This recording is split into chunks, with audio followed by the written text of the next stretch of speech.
A+Cube സ്വാഗതം. ഭൂമി തരം മാറ്റവുമായി ബന്ധപ്പെട്ട ഒരു ഇൻട്രസ്റ്റിംഗ് സ്റ്റോറി എന്ന് പറഞ്ഞ കഥയല്ല, നടന്നത് തന്നെയാണ്. കഴിഞ്ഞ ദിവസം ഒരു സബ്സ്ക്രൈബർ ശ്രദ്ധയിൽ കൊണ്ടുവന്ന കാര്യമാണ്. അതൊരു കേസായിട്ടുണ്ട്. ആ കേസ് വന്നതുകൊണ്ട് തന്നെ അത് നിങ്ങളുടെ ശ്രദ്ധയിൽപ്പെടുത്തുകയാണ്. അപ്പോൾ പലപ്പോഴും ആളുകളെ മറ്റുള്ളവർ എങ്ങനെയൊക്കെ തെറ്റിദ്ധരിപ്പിക്കുമെന്നും മിസ്ഡയറക്റ്റ് ചെയ്യുമെന്നും ഒക്കെയുള്ളതിന് ഒരു നല്ല ഉദാഹരണമാണ് ഈ സംഭവം. ഇതിന് പിന്നിൽ ഒരു ഏജൻ്റുണ്ട്, അത് നാട്ടുകാരുണ്ട്, അതുപോലെ സ്ഥിരം ഊമക്കത്ത് എഴുതുന്ന ഒരു വ്യക്തിയുണ്ട്, ഒരു വില്ലേജ് ഓഫീസറുണ്ട്, പിന്നെ ഈ തരം മാറ്റവുമായി ബന്ധപ്പെട്ട ഉദ്യോഗസ്ഥരിൽ ഒരു വിഭാഗമുണ്ട്, ഈ പാവം അപേക്ഷകരുമുണ്ട്. ഇദ്ദേഹത്തിൻ്റെ നാടും പേരും ഒന്നും ഞാൻ പറയുന്നില്ല. ഇദ്ദേഹം ഒരു ഗൾഫുകാരനാണ് എന്നുള്ളത് അറിഞ്ഞിരിക്കുക. ഇദ്ദേഹം കുറേ നാൾ മുമ്പ്, ഒരു 2 വർഷം മുമ്പ് നാട്ടിൽ വന്നപ്പോഴാണ് ഒരു വീട് വെക്കണമെന്ന മോഹം തോന്നിയത്. വീട് വെക്കണമെങ്കിൽ ആദ്യം ഭൂമി തരം മാറ്റണം എന്നുള്ള ഒരു അറിവ് കിട്ടിയതിനെ തുടർന്ന് ഈ മനുഷ്യന് വലുതായി കാര്യങ്ങളൊന്നും സ്വന്തം നിലയിൽ ഓൺലൈനായൊന്നും ചെയ്യാൻ കഴിയാത്ത ആളാണ്. അദ്ദേഹത്തിനെ ഒരു ഏജൻ്റ് ആണ് സമീപിച്ച് എല്ലാം ഞങ്ങൾ ചെയ്തു തരാം എന്ന് പറഞ്ഞ ഒരു കരാറിൻ്റെ അടിസ്ഥാനത്തിൽ അദ്ദേഹത്തിൽ നിന്നും ഇനിഷ്യലായിട്ട് ഏതാണ്ട് 10,000 രൂപയോ മറ്റോ അദ്ദേഹം വാങ്ങുകയും ഏജൻറ്റ് ബാക്കി തുക തരം മാറ്റി കിട്ടിയതിന് ശേഷം നൽകിയാൽ മതി എന്ന ഉറപ്പിൻ്റെ അടിസ്ഥാനത്തിലാണ് ആദ്യം 10,000 കൊടുത്തത്. പിന്നീട് ചോദിച്ചതൊക്കെ ഒരു നല്ല സംഖ്യയാണ്. അത് പിന്നീട് ഇയാൾ കൊടുക്കാം, കാരണം അദ്ദേഹം ഗൾഫിലാണ്, വീട്ടിൽ ഇതുമായി അറിവുള്ള ആളുകൾ ആരുമില്ല, ഇവിടെ നിന്ന് അദ്ദേഹത്തിന് ചെയ്യാനുള്ള സമയവുമില്ല. അദ്ദേഹം ഇതെല്ലാം ഏൽപ്പിച്ചു. 2 കൊല്ലം മുമ്പാണ് ഈ സംഭവം. അതിനുശേഷം ഈ അപേക്ഷയിൽ ഒപ്പിടേണ്ട സ്ഥലത്തെല്ലാം ഒപ്പിട്ട് കൊടുത്തിട്ടാണ് ഇയാൾ അന്ന് ഗൾഫിലേക്ക് പോകുന്നത്. ഏജൻ്റ് അപേക്ഷയൊക്കെ കൊടുത്തു. തുടർന്ന് അപേക്ഷ ഇപ്പോഴും പെൻഡിങ്ങിലാണ്. ഈ അപേക്ഷയിന്മേൽ ഒരു തീരുമാനവും ഇതുവരെ എടുത്തിട്ടില്ല. അപ്പോൾ കഴിഞ്ഞ പ്രാവശ്യം, അതായത് ഏറ്റവും ഒടുവിലായി അദ്ദേഹം നാട്ടിൽ എത്തിയപ്പോൾ ചില ആളുകൾ ഇദ്ദേഹം ബന്ധപ്പെട്ട് ഇതുവരെ ഉത്തരവൊന്നും കിട്ടിയിട്ടില്ല, എന്ത് ചെയ്യാം, എനിക്കൊരു വീട് വെക്കണം, ഇപ്പോൾ കുടുംബത്തിലാണ് താമസിക്കുന്നത്, കൂട്ടുകുടുംബമായിട്ടുള്ള ഒരു ഗ്രൂപ്പാണിത്, അപ്പോൾ അവിടെ കുട്ടികൾക്കൊന്നും പഠിക്കാൻ സൗകര്യമില്ല, എനിക്കൊരു സ്വന്തം വീട് വേണമെന്ന് പറഞ്ഞപ്പോൾ പല ആളുകളും ഇദ്ദേഹത്തിനോട് പറഞ്ഞു, നീ അങ്ങ് വീട് വെക്ക്, ബാക്കിയൊക്കെ നമുക്ക് പിന്നെ നോക്കാം.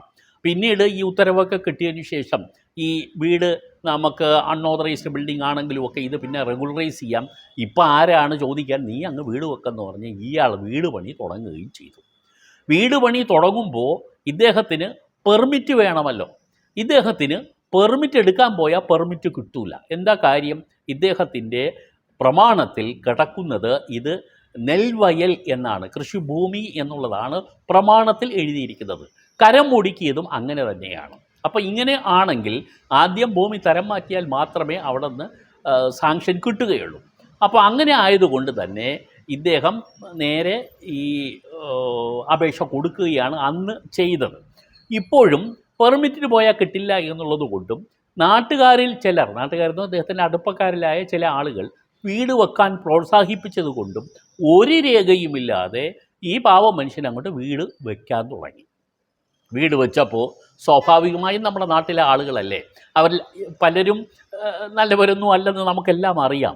അവസരം കിട്ടിയാൽ മറ്റൊരാളാണ് പാര വെക്കാൻ വേണ്ടി മാത്രം ജീവിതം ഒഴിഞ്ഞു വെച്ച ചില ആളുകളുണ്ട്. ഇദ്ദേഹത്തിൻ്റെ പരിസരത്തും അങ്ങനെ ഒരാളുണ്ട്. അദ്ദേഹം കൃത്യമായും ഊമക്കത്ത് എഴുതി, മാത്രമല്ല അദ്ദേഹം ബന്ധപ്പെട്ടവരെ അജ്ഞാത ഫോൺ കാൾ വഴിയൊക്കെ വിവരം കൊടുത്തു. ഇവിടെ ഈ കൃഷിഭൂമി എന്ന് ഉള്ള സ്ഥലത്ത് ഒരാൾ വീട് വെക്കുന്നു, രേഖകളൊന്നുമില്ല എന്ന് പറഞ്ഞ് കത്ത് കൊടുക്കുന്നു.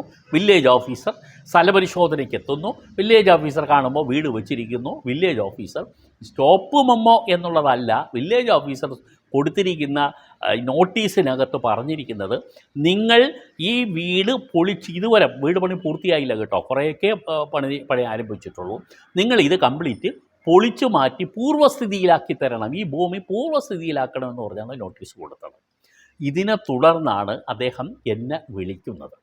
അപ്പോൾ ഇതിനകത്ത് വരുന്ന ഒരു കാര്യം, ഒരു ലോജിക്ക് നിങ്ങളുടെ ശ്രദ്ധയിൽപ്പെടുത്തുകയാണ്. നമ്മൾ ഒരു വീട് നിർമ്മാണമാണെങ്കിൽ ആ വീട് നിർമ്മാണത്തിനെ നിർത്തിവെപ്പിക്കുകയും, അതായത് അനധികൃതമാണെങ്കിൽ നിർത്തിവെപ്പിക്കുകയും, പെർമിറ്റ് എടുക്കാതെയും അത് പ്ലാൻ കൊടുക്കാതെയും ഒക്കെ തന്നെ ഒരാൾ വീട് നിർമ്മിച്ചാൽ അതിനെതിരെ നടപടി എടുക്കേണ്ട വ്യക്തി എന്ന് പറയുന്നത് ഇല്ലെങ്കിൽ സ്ഥാപനം എന്ന് പറയുന്നത് ലോക്കൽ ബോഡിയാണ്. പഞ്ചായത്തോ മുനിസിപ്പാലിറ്റിയോ കോർപ്പറേഷനോ ഈ സ്ഥലം എവിടെയാണോ സ്ഥിതി ചെയ്യുന്നത് അവിടുത്തെ ലോക്കൽ ബോഡിയാണ് അതിൽ ഇൻ്റർവെൻ ചെയ്യുന്നതും.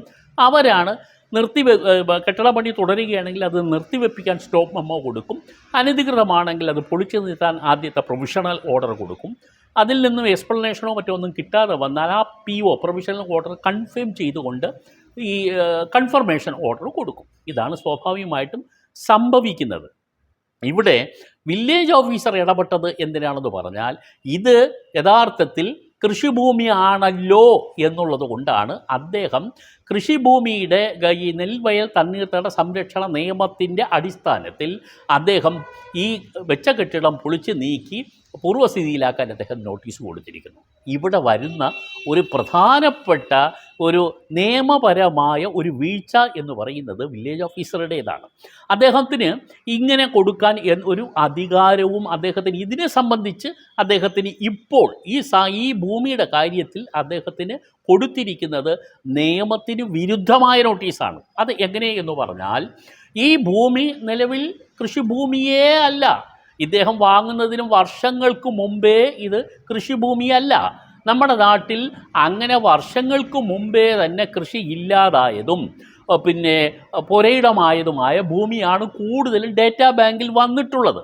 ഡേറ്റാ ബാങ്ക് ഉണ്ടാക്കുമ്പോൾ തന്നെ നെൽവയൽ തണ്ണീർത്തട സംരക്ഷണ നിയമം പറഞ്ഞിരിക്കുന്നത് പ്രാദേശിക നിരീക്ഷണ സമിതി പരിശോധിച്ച് ഇത് നെൽവയലാണോ, തുടർന്നും നെൽവയൽക്ക് അനുയോജ്യമായ സ്ഥലമാണോ, അങ്ങനെയുള്ള സ്ഥലങ്ങളെയാണ് ഡേറ്റാ ബാങ്കിൽ ഉൾപ്പെടുത്താൻ പറഞ്ഞത്. പക്ഷേ ഇവിടെ നടന്നത് ഉദ്യോഗസ്ഥർ അല്ലെങ്കിൽ പ്രാദേശിക നിരീക്ഷണ സമിതി എന്ന് പറയുന്നത് അതിനകത്ത് ലോക്കൽ ബോഡിയുടെ അധ്യക്ഷനുണ്ട്, അതിനകത്ത് കൃഷി ഓഫീസറുണ്ട്, വില്ലേജ് ഓഫീസറുണ്ട്, 3 കർഷക പ്രതിനിധികളുണ്ട്. ഇവരടങ്ങുന്നതാണ് പ്രാദേശിക നിരീക്ഷണ സമിതി. പലയിടത്തും ഇത് രൂപീകരിച്ചിട്ട് പോലും ഇല്ലെന്നാണ് ഞാൻ മനസ്സിലാക്കുന്നത്. രൂപീകരിച്ചിടത്തൊക്കെ തന്നെ ഇവരാരും തന്നെ പോയി ഈ ഫിസിക്കൽ വെരിഫിക്കേഷൻ ഒന്നും നടത്താതെ വില്ലേജ് രജിസ്റ്റർ നോക്കുമ്പോൾ അതിനകത്ത് കൃഷിഭൂമി എന്ന് രേഖപ്പെടുത്തിയിട്ടുണ്ടെങ്കിൽ അതെല്ലാം ഡേറ്റാ ബാങ്കിൽ അങ്ങ് ഉൾപ്പെടുത്തി. അതെന്തുകൊണ്ടാണ് ഈ രജിസ്റ്ററുകളിലും പഴയ പ്രമാണത്തിലും കൃഷിഭൂമി എന്ന് എഴുതിയത്? അതിൻ്റെ ഒരു വശം എന്താണെന്ന് പറഞ്ഞാൽ പണ്ട് ഈ കൃഷിഭൂമികൾക്ക് നികുതി കുറവാണ്.